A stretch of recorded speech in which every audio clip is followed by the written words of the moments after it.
If you hadn't seen this, boy, have you missed a juicy story. You've missed a really juicy story. That's a bad job by you, but I'm going to get you caught up to speed. I'm going to give you the Cliff Notes version of events. So Russell Wilson is a family man.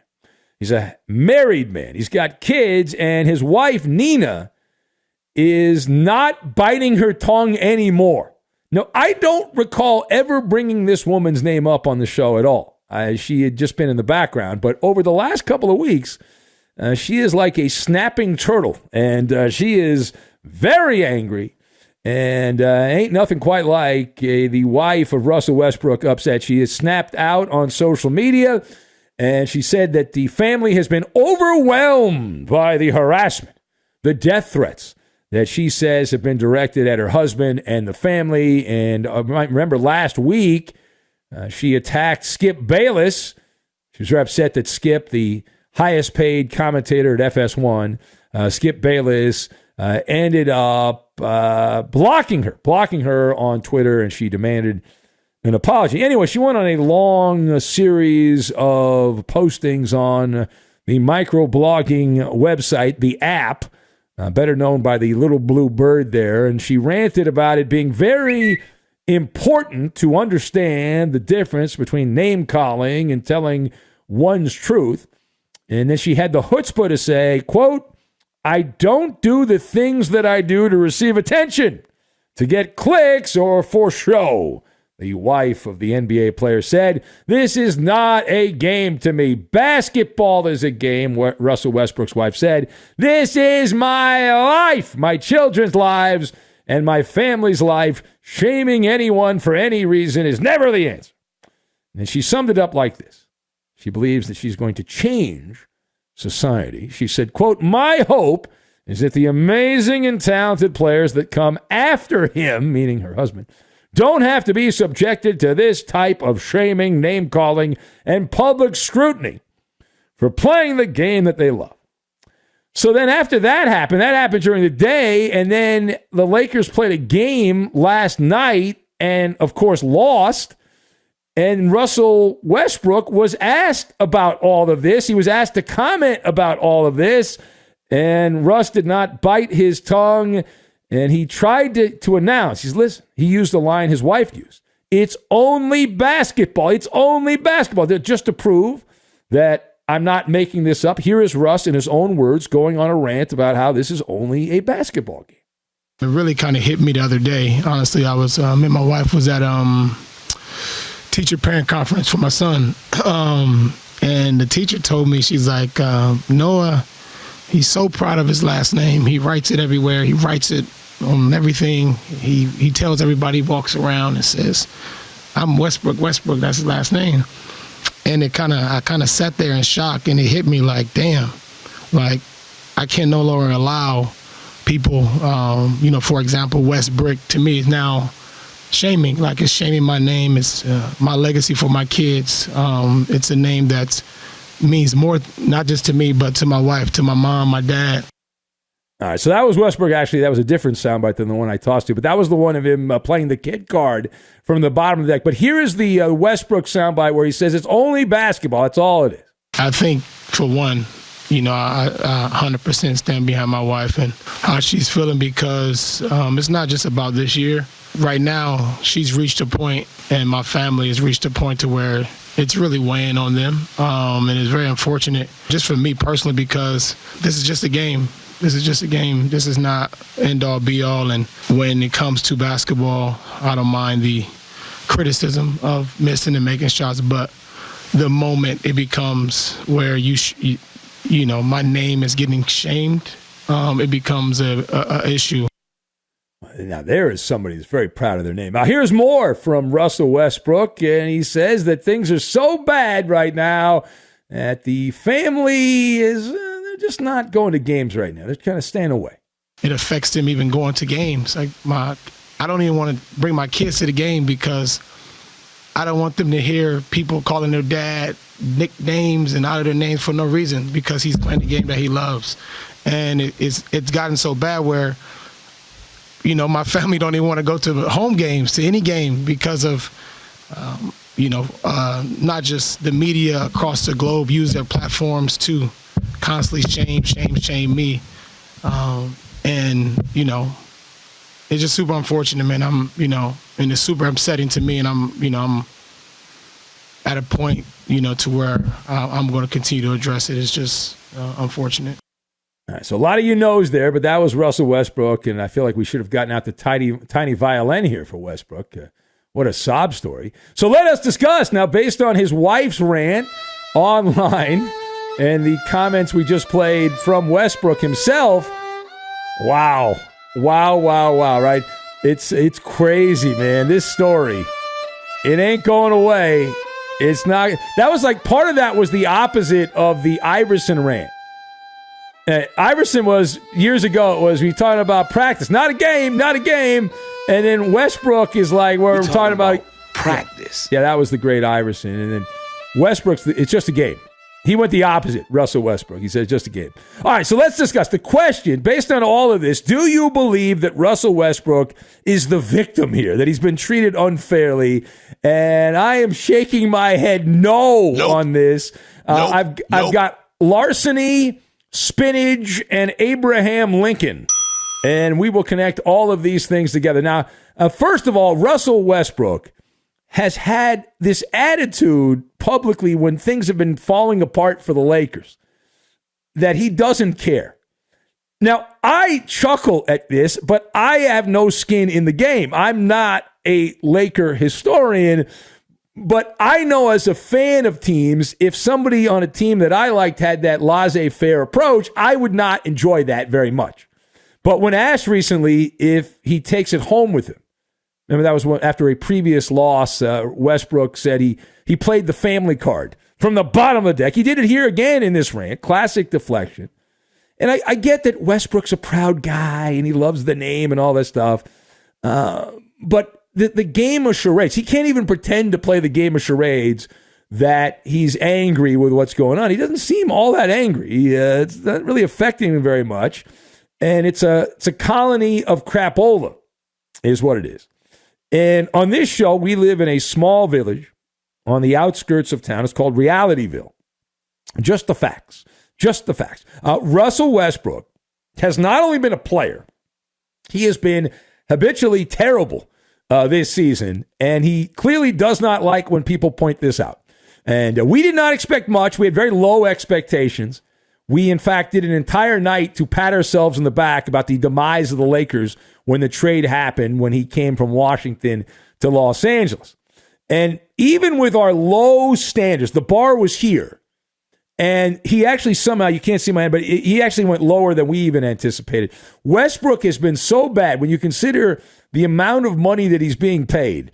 He should be brought up on grand larceny charges for his performance on the court because he has been able to hustle, scam, bamboozle, hoodwink, and hornswoggle the Lakers. And he doesn't like the name Westbrick. Well, make some more shots and you won't be called Westbrick. You've earned the nickname with your many erroneous shots. It's like a scatter shot situation. You don't know where it's going there.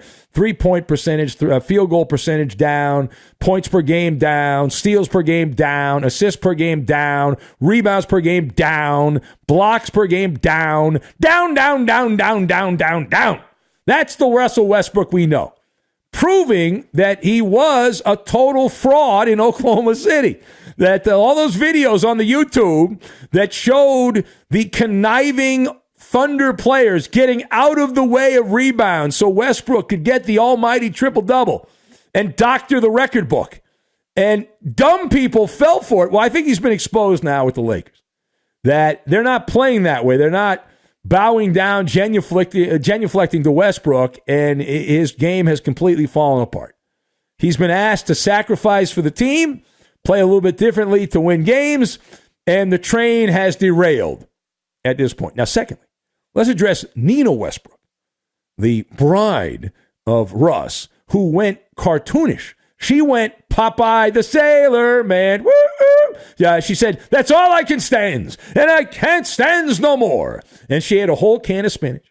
And just like Popeye, she became unbeatable, right? The skin as resilient as steel. Isn't that the old Popeye line? Back in the day, I haven't seen that in a long time. Anyway, Russell Westbrook is a grown-ass man. Occasionally, he wears a dress in a photo shoot, but who doesn't do that? Come on, we've all done that, right? Eddie wore a dress to work last week. It was crazy. But it's just business, right? It's just he can't handle his own business. That's the problem. And it's good to know that the circus has not left town. When I was a little kid, little fat Benny, I loved going to the circus. Had a lot of popcorn, good foods that were not good to eat when you're a kid, not as an adult. Come one, come all. Fun for all ages. Under the big top we go. The purple and gold big top tent coming apart at the seams, and people stand spellbound and with amazement here. Now, when Nina said, I don't do the things that I do to receive attention, the wife of Russell Westbrook, she says she didn't do it to get attention, to get clicks, or for show. I found that to be comedy gold.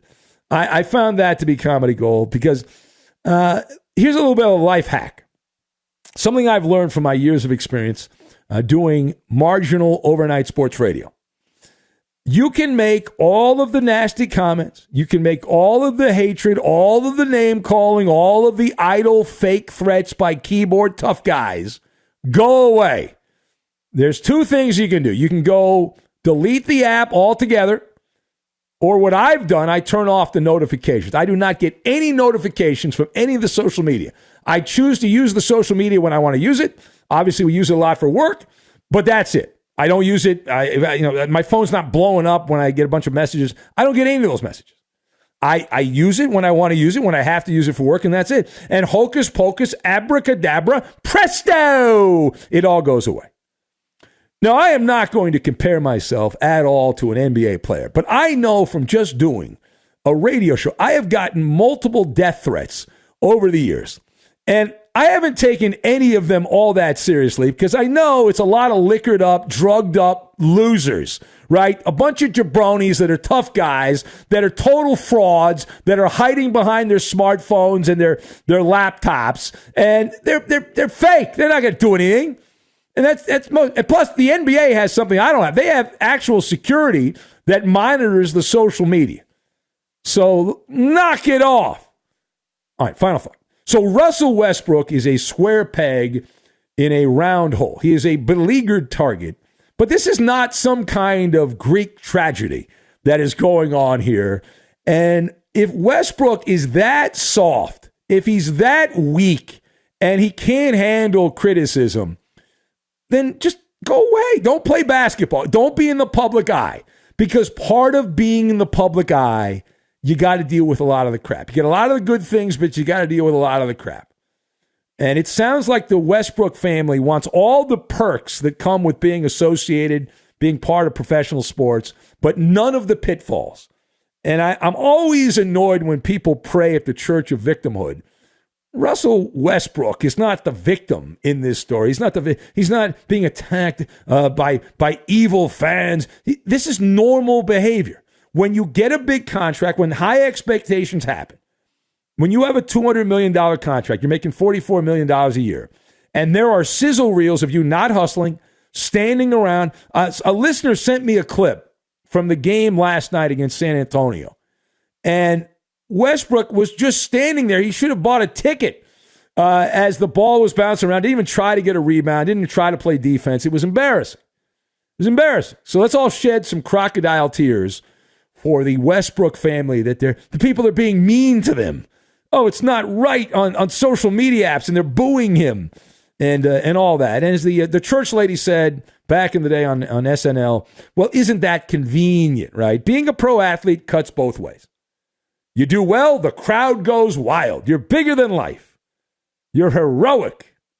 You do poorly, and you feel the wrath of Dante's Inferno, the fifth ring of hell. There's no middle ground. There's no middle ground. There's a great quote from Abraham Lincoln. At least it was attributed to Abraham Lincoln. I wasn't alive. Abe didn't say it to me. Honest Abe didn't say it to me, so I don't know if he actually said it. But I've read it over the years, and so it's something that stuck with me. And the quote was, "We can complain because rose bushes have thorns, or rejoice because thorn bushes have roses." And as an NBA player, as a professional athlete, you get a lot of roses. They throw rose petals at your feet. Oh, it's so much fun. They throw rose petals at your feet.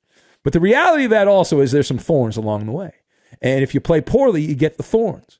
You get the thorn bush. And if you play well, you get the roses. And a little piece of advice I've learned over the years also for the Westbrook family, do not feed the trolls. What you have just done is feed the trolls.